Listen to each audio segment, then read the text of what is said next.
रूसी सदर Vladimir Putin ने गुज़श्ता माह पाकिस्तान में रूसी को बहमा की जान बचाने पर पाकिस्तान के 4 रेस्क्यू एहलकारों को तमग़ा दोस्ती देने का ऐलान किया है।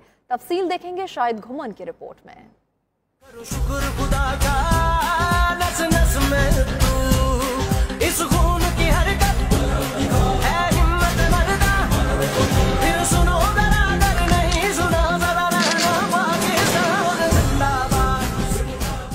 गुज़श्ता माह पाकिस्तान में गिलगित बल्तिस्तान के पहाड़ों में 20,000 फीट की बुलंदी पर 6 रोज बेयारों मददगार पड़े रहने वाले रूसी को पहमा अलेक्जेंडर कोकोव को रेस्क्यू करने वाले 4 एहलकारों को रूसी सदर व्लादिमीर पुतिन ने मेडल ऑफ फ्रेंडशिप से नवाजने का ऐलान किया है। रूसी गवर्नमेंट ने ऑफिशियल वेबसाइट पर जारी रूसी सदर के दस्तखतशुदा सर्टिफिकेट में पाकिस्तानी रेस्क्यू एहलकारों काजी मोहम्मद मजहरुद्दीन, आबिद रफीक, मोहम्मद अंजुम रफीक और फखर अब्बास के नाम दर्ज हैं, जिनमें पाकिस्तान रूस दोस्ती को मजबूत करने और इन 4 रेस्क्यू एहलकारों को मेडल ऑफ फ्रेंडशिप के लिए नामजद किया गया है। रूसी सदर की जानिब से पाकिस्तान और रूस की दोस्ती को मजीद मजबूत करने के लिए ये बहुत बड़ा इकदाम है। शाहिद घुमन, 92 न्यूज़, रूस।